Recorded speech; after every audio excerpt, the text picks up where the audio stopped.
Are we running now? Yes. Yeah? Okay. Ready? Yeah. And go. Right, my name's Wesley Ahmed, we're from Beat the Barristers Banks, North West, and we have Stephen Spy, and we have Kevin Marks, and we have Peter of England, and we have me. And Eric on the video. And Eric on the video. British Gas were applying for a warrant against myself today. We've gone in and unfortunately they've struck the warrant out. They went ahead with 21 warrants and it was like a rubber stamping expedition. On a Buckinghamshire, which is a bit out of the region. It was a rubber clown expedition on it. It was bang, bang, bang, bang, bang. But they pulled ours out, and the reason why they've pulled ours out is because we have actually already paid for the gas and electric through the bill of exchange. I'm not going to go into detail because today we're only here to deflect the warrant. So the warrant was struck out because we attended and we've actually got our bundle, one for myself, one for British Gas and one for the courts. And what they do, they apply for a warrant in the Magistrates court, which is criminal, and they go for a health and safety warrant but over a monetary dispute. Now for it to be a monetary dispute, and if the account is in dispute, British Gas should apply to counter court because it's over a monetary dispute. But what they're doing is they're applying in a criminal court for a warrant of entry through the Gas Act 1954 and to change Wes's meter to prepaid meters for gas and electric, which is unlawful. But what they'll do, they'll quote the 86 Gas Act and the 96. But for that to be enforced, they need the 54 Gas Act to get into your property, which is fraud and it's unlawful. Deception as well.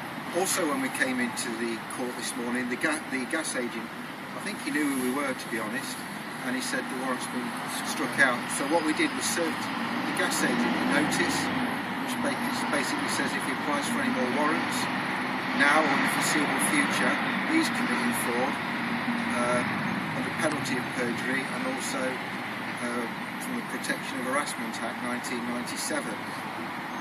He did actually agree to give us his name and we've signed it. Myself and Stephen signed it along with Wes. So he's got that now. So we've told him to take that back to British Gas's legal department. And basically they're on notice now, so that should now stop all future warrants. However, some of them say they can have a no-notice warrant, which is wrong. It's called a emergency warrant, which is granted 24 hours. But the key is they've still got to smell gas to come in. So they deceive you there, so you don't know exactly when the warrant's going to be applied for. That's the trick there. But it's all down to fraud and letting them into your property. But if they say it's a no-notice warrant, check the warrant when it was signed. And if it was signed 5 days ago, then it should ring alarm bells. Then they should have been in your property like today, not 5 days ago. So just look at that, guys, when you look at the warrants, and that's called they call it a no-notice, but there's no such thing. It's called an emergency warrant.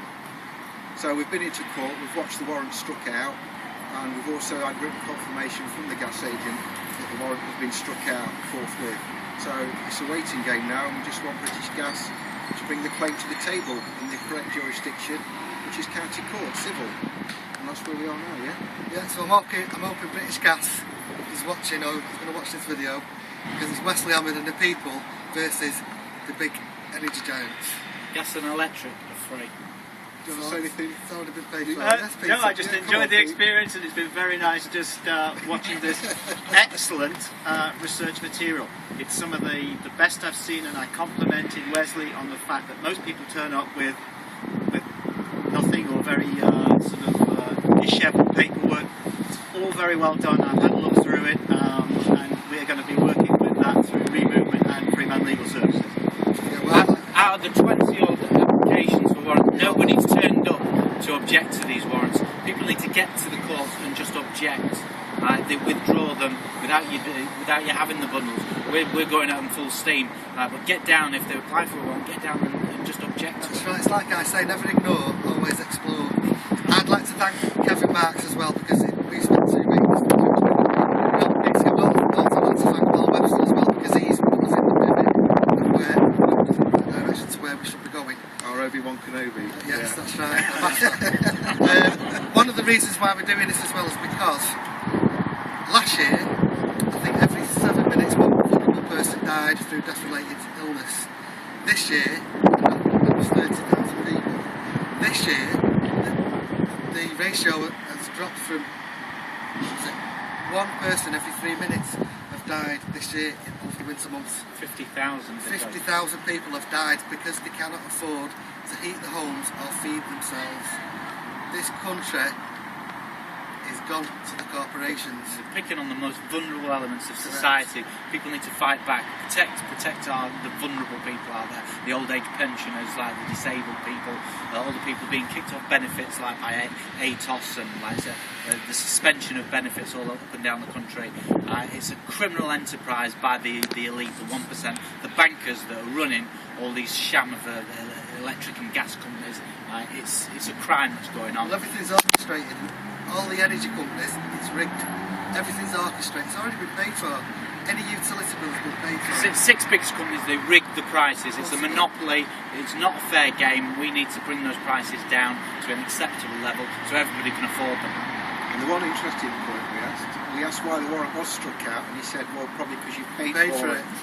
Well, we've paid through the bills of exchange, but you've got to get your head around the concept of a bill of exchange. But research the bill of exchange. He said it was rubbish. He left. He just got out of the chair and walked. Just walked basically. He didn't want to know anymore. If I could just jump in here and say, on the back of what's been said here, for everybody that is interested in this, bills of exchange, promissory notes, of financial negotiable instruments, which are all quoted in the literature and the articles of association of the companies even. So that they can accept and deal with them. We a Bank is, as of the 10th of April, going to have checkbooks available for everybody that is joined. The checkbooks have 50 checks in per book, and those will be available, and those will allow you then to issue a promissory note or a cheque, which sometimes is an alternative to creating your own bill of exchange. So just bear in mind, stay posted, and I'm sure between this group here and Get Out of Debt Free and other sites, you'll see that we're rolling those out as of April the 10th, and the motto is really going to be from here on for all of you who are suffering this sort of debt slavery and this Babylonian tyrannical mindset that's forced down your throat. Don't fight it, just pay it, and we'll show you how to pay it.